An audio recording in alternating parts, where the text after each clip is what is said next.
Hey, what's going on guys? It's adreN, and I'm going to review the Logitech G403, which is Logitech's newest mouse. And I decided to go with the wired version of the G403. If I end up liking it a lot and wanted to make my main mouse, I might end up grabbing the wireless version. But for now, I have the wired version, and I'm sure the wireless version is actually really sick as well because it has the same technology in the G900, which I reviewed on my YouTube channel as well. So if you want to check that out, go ahead. Later in the video, I compared the G403 to the G400S and the Zowie EC2, so that's at the end if you guys want to watch that. And just going into my first impressions, this mouse felt super comfortable in my hand. I think that's one of the things that I really enjoy about it, is that it fits super well in my hand, and the rubber on the sides really make it feel great, rather than just holding plastic all the time. And I'm not really a fan of, like, I guess the Zowie coating is one of the ones I don't really care for, but the rubber on the sides actually make the mouse just feel super soft and just very comfortable to hold with. And I really have been enjoying the shape on the G403. Right now, I think it's currently my favorite that I've been trying, but yeah, we'll see as I continue to try all the mice out there right now just for fun. Going into the mouse clicks are really light on these mice. The G Pro and the G403 have pretty light clicks, and at least light compared to Zowie, which is what I'm used to.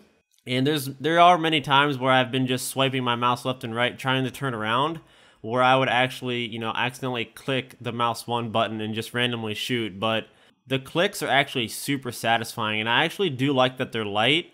The G Pros seemed a little bit lighter for me, and the G403s were just a tiny bit heavier than the G Pros. Going into the sensor here, we have a PMW 3366, which is a really amazing sensor. I've had really good experiences with it, no problems at all, no malfunctions, and really no issues on the sensor at all. So other than that, we'll just keep it at that. It's a really good sensor. I think everyone here would agree with that. It's really solid.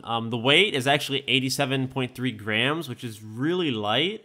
It's actually even lighter than the Zowie EC2, which is really good. So if you want a really light mouse and you want to get the wired version, definitely grab it because it's actually super light. You can actually, if you don't care for a super light mouse, there's actually a opening at the bottom of the mouse where you can put 10 extra grams of weight in it. So if that's what you like, you can do that and add the little extra weight on it. Another great thing about this mouse is that it has onboard memory, so you don't need to be using Logitech software to be using the functionalities of this mouse, which is one of the reasons that I don't like the Death Adder, is that once you close Razer Synapse, all your DPI bindings, what you've programmed on your mouse seem to just disappear. But with the G403, they stick on the mouse. So if you change your DPI stages for your DPI button, 400 to whatever you want to it, you close the Logitech software, boom, you're good. That's what I really like, because when I want to go to an event, I want to plug and play and not have to worry about anything. It should be having onboard memory, and this mouse does, so that's really awesome. The mouse wheel has been very, very good. I've had no problems with the mouse wheel. It's definitely better than, I guess, the Zowie, which is the biggest problem with the Zowie mouse, I'd say. So mouse feet, the mouse feet are pretty basic. The underneath of the mouse is pretty basic, but I've had no problems with the mouse feet, so I'm not going to really pick on them. If I had to nitpick on one thing, like just to pick out one thing that I would think could be changed, is that the cord on the new Logitech mice is kind of thick. Like the mouse cord on the G Pro is kind of thick. Like the G303 and the G403, it's kind of a thick mouse cord.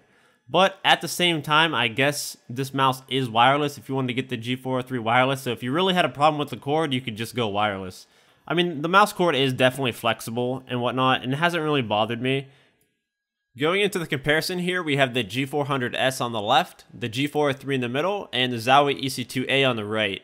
And the G400S on the left is a mouse that has been out for a very long time and a fan favorite, probably from back to the MX518. So definitely wanted to show that next to the G403 because I think people would have a lot of questions about that.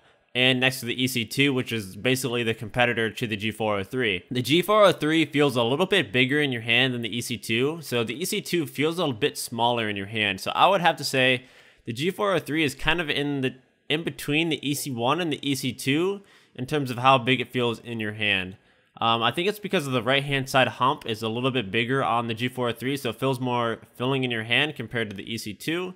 So if you like a smaller mouse, you might want to go with the EC2, but it is very similar to the G400S actually.